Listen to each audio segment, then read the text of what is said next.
स्वागत है आपका मेरे चैनल पर मार्केट की इन्फॉर्मेशन पर लेकर आया आपके लिए शानदार वीडियो। यहाँ पर सेंसेक्स आपको देखने को मिला कंसोलिडेशन फॉर्म के अंदर में, और लास्ट में जाके 122 पॉइंट प्लस बंद हुआ, जो कि मैंने आपको बोला था कि इस बार जो है हायर रिकॉर्ड तोड़ने के जो है पूरा मन बना चुका है मार्केट, और वो तोड़कर ही रहेगा।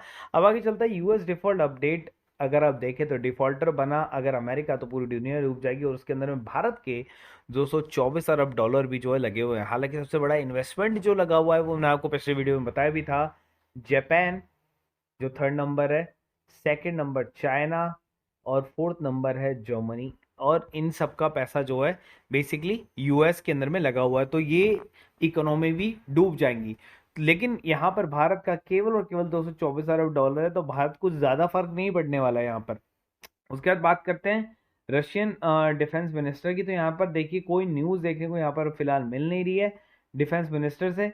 लेकिन Putin working in Kremlin has been briefed on drone attack, और ड्रोन अटैक के बारे में जो है यहाँ पर आपको बातचीत चलते हुए देखने को मिल रही है। अभी फिलहाल के लिए देखते हैं क्या आएगा। हालांकि मिसाइल तक के ऊपर में बात अभी तक जारी हो चुकी है, क्योंकि देखिए चर्चा अभी तक चल ही रही है, तो अभी तक रिजल्ट नहीं है। तो रिजल्ट जो आएगा तब मैं आपको इसका अपडेट पूरा बता दूंगा। लेकिन अभी तक ये है कि दोनों के बीच में चर्चा चल रही है ड्रोन अटैक को लेकर। उसके बाद फाइनेंस मिनिस्टर के बारे में अगर हम बात करें, तो यहाँ पर extend tariff exemption for imports of goods. तो यहाँ पर चाइना ने जो है बेसिकली इंपोर्ट्स ऑफ गुड के लिए जो है वो एक नया आर्टिकल निकाला है। हालांकि ये नॉर्मल अपडेट है, बस आपको बताने की दे रही थी, क्योंकि वो आर्टिकल जो है मोस्टली इंपोर्टेड आर्टिकल जो है वो ऑस्ट्रेलिया और इंडिया के लिए है। अडानी की इस कंपनी पर निगरानी बढ़ेगी, और जो कि मैंने आपको पेड ग्रुप में ऑलरेडी बता भी दिया था कि एनडीटीवी के अंदर में लगातार सर्किट चल रहा था, इस वजह से इसको शॉर्ट टर्म सर्विलेंस के अंदर में रखा गया। तो अगर आपके पास एनडीटीवी शेयर है तो उनके अंदर में गिरावट देखने को आपको जरूर मिल रही है। उसके अलावा आज अडानी के बारे में सारी बात बता दूंगा मैं आपको। अडानी ट्रांसमिशन की फंडेड को तत्काल जरूरत पड़ सकती है फंडिंग की। अब देखिए फंडिंग कितनी जरूरत पड़ने वाली है यहाँ पर, ये आपके सामने है कि प्रोजेक्ट के लिए 2026 तक के लिए 70 करोड़ डॉलर यानी 5,795 करोड़ रुपए की जो है फंडिंग की जरूरत पड़ सकती है। ठीक है, फिच ने अपनी भारतीय रेटिंग के अनुसार जो है ये सब चीजें बताई है। हालांकि हिंडनबर्ग ने जो है बेसिकली पहले ही इनकी सारी सारी चीजों को गिरा दिया था, लेकिन बिजली पहुंचाने की क्षमता जो है वो इस कंपनी के अंदर में अभी भी है। प्रधानमंत्री के हर घर बिजली सप्लाई के लक्ष्य को मुताबिक ये जो है उस चीज पर काम कर रहे हैं। फिच की जो भारतीय इकाई के मुताबिक मौजूदा प्रोडक्ट के लिए इनको इतना पैसे की जरूरत पड़ेगी। अडानी ट्रांसमिशन इसलिए अहम है क्योंकि अडानी जो है वो सारी की सारी बिजली सप्लाई जो है अभी वो पूरी की पूरी कर रहा है, और उसके पास में बहुत बड़ा नेटवर्क है। आगे चलते हैं, लेकिन इन दोनों शेयरों को लगा झटका, और जिसका नाम है अडानी ट्रांसमिशन और अडानी टोटल गैस, बिकॉज 31 तारीख के बाद मतलब कल की तारीख के बाद में दोनों शेयर जो है इंडेक्स से बाहर हो जाएंगे, और उसमें बदलाव होना स्टार्ट हो जाएगा। तो जैसे ही बदलाव होगा, इसलिए जो है एमएससीआई से जैसे ही ये इंडेक्स निकल रहे हैं, इसी कारण जो है इनके अंदर में आपको गिरावट देखने को मिल रही है। इसी के तहत 3 शेयर इंडेक्स से बाहर हो रहे हैं, जिसमें ये 2 शेयर तो हैं, उसके अलावा इंडस टावर को भी वहां से निकाला जा रहा है। तो यहाँ पर जैसे ही अडानी ट्रांसमिशन 18.9 करोड़ डॉलर का फंड बाहर निकालने की उम्मीद भी जताई जा रही है कि इसके अंदर में शेयर में सेलिंग होगा, प्रॉफिट बुकिंग होगा, जिसकी वजह से शेयर और गिर सकते हैं।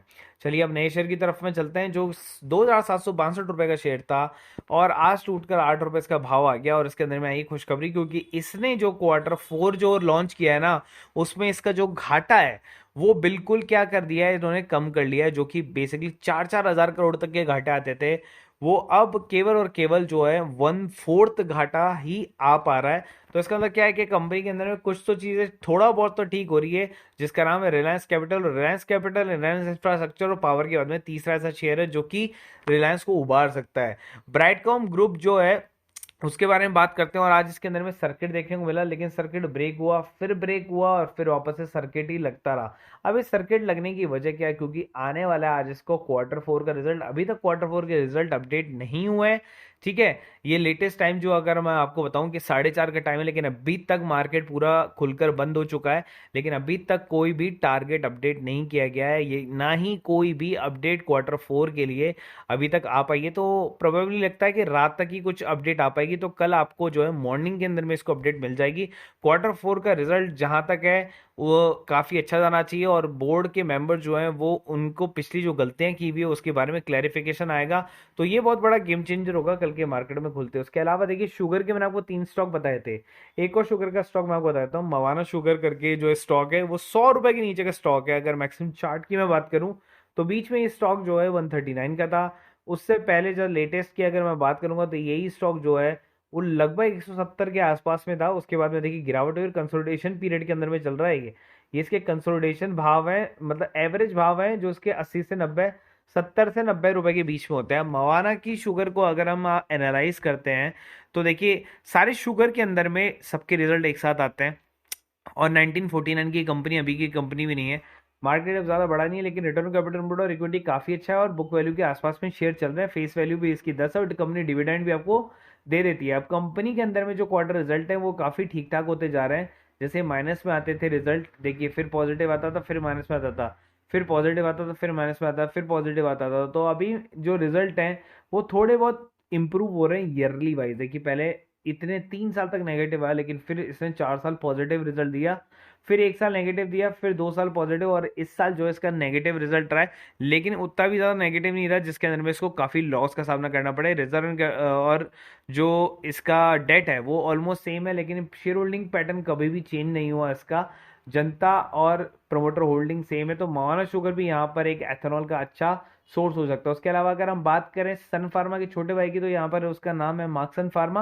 और मार्क्सन फार्मा के अंदर देख सकते हैं 8% की तेजी आपको देखने को मिली। अगर मैक्सिमम चार्ट की मैं इसकी बात करूँ तो बीच में ये शेयर 100 रुपये को टच किया था, नीचे गिरा 2020 के अंदर में, और सीधा नीचे गिरकर कहाँ पर आया, सीधा और सीधा 12-13 रुपए पर आ गया। फिर देखिए वापस से इसने जंप मारा था 84-85 का, फिर नीचे गिरा ये 45-46 पर आया और वापस से आ गया। तो ट्रिपल, अभी तो डबल बॉटम वाले चार्ट पर ही चल रहा है। अगर ये 85 रुपए के लेवल को क्रॉस करता है तो फिर इसका अगला जो बॉटम होना चाहिए जो इसको रिवर्स करने के लिए, वो है 100 रुपए के ऊपर में। तो शॉर्ट टर्म के लिए भी आप चाहें तो इस शेयर को कंसिडर कर सकते हैं। अभी शेयर के बारे में अगर मैं बात करूं तो कंपनी का मार्केट का काफी बड़ा पेनी शेयर नहीं है एक तरीके का। उसके अलावा बुक वैल्यू भी काफी अच्छी है, स्टॉक का पीक खरीदने के अंदर में है, और यहाँ पर सीजीआर भी कंपनी का 83% का है। अगर मैं प्रॉफिट्स की बात करूँ तो ईयरली कंपनी काफी बढ़िया प्रॉफिट्स कमाती जा रही है। कंपनी के ऊपर में कोई डेट आपको देखने को नहीं मिल रहा है। शेयर होल्डिंग पैटर्न में अगर आप देखेंगे तो लगभग 50 के करीब ही आपको देखने को मिल रही है, जिसके अंदर में एफआईएस ने जमकर बाय किया, जो कि प्रमोटर से बाय किया और जनता से ही बाय किया। तो एफआईएस जो है वो कूद कर आए सीधा। पहले देखिए एफआई जो थे वो लगभग 2-2.5% थे, फिर 3.5 हुए, फिर 4 हुए, फिर 4.5 हुए, और फिर सीधे के सीधे 15% हो गए। तो यहाँ पर एफआईएस ने जमकर जो है खरीदारी करी है इस स्टॉक के अंदर में। उसके अलावा अब आपको बताता हूँ डार्क हॉर्स शेयर, जो डार्क हॉर्स शेयर वो है एलिन इलेक्ट्रॉनिक, जो कि एक डार्क हॉर्स शेयर इसलिए है क्योंकि इसका आईपीओ आया था भाई। इसका आईपीओ आया था जब इस शेयर जो है 225 रुपए के आसपास में हुआ करता था एलिन इलेक्ट्रॉनिक। देखिए ठीक है, 231 रुपए का। अब आप देखिए कहाँ तक गिरा, 118 तक पहुंच चुका था। तो अगर मैं इससे यहाँ से टॉप से और इसकी बॉटम की बात करूँ ना, तो 50% तक की गिरावट इसके अंदर में देखने को मिली थी। मतलब 50% शेयर सस्ता मिल रहा है आईपीओ में आने के बाद में। उसके बाद में भी अभी भी ज्यादा रिकवर नहीं किया है, 12% रिकवर मान के चल चलो अगर 50% में से, तो अभी भी 38% जो इसके अंदर बचा हुआ है। अब एलिन इलेक्ट्रॉनिक को क्यों लेना है, देखिए क्योंकि पहले क्या था, ये ओवर वैल्यूड था, अब ये अंडर वैल्यूड हो चुका है। 1969 में कंपनी आई थी, 700 करोड़ का इसका मार्केट कैप है।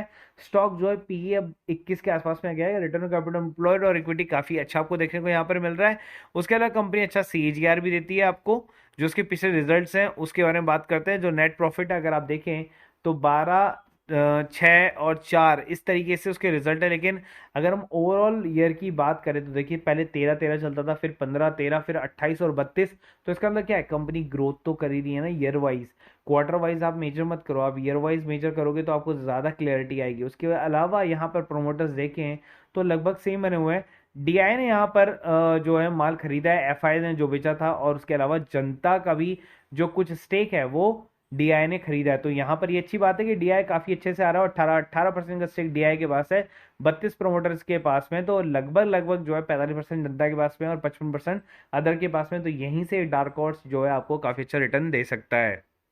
और अगर करना है काम Nifty, bank Nifty, fin Nifty के अंदर में एक्सपायरी वाले देखिए 40-40 लॉट लेते हैं। एक्सपायरी वाले 2-2, 3-3 रुपए की कॉल होती है, जहां पर आपके पैसे को 50%, 75% तक भी किया जाता है। तो देखिए यहाँ पर लास्ट कॉल भी जो थी उसके अंदर 50% तक का प्रॉफिट आपने अर्न किया था।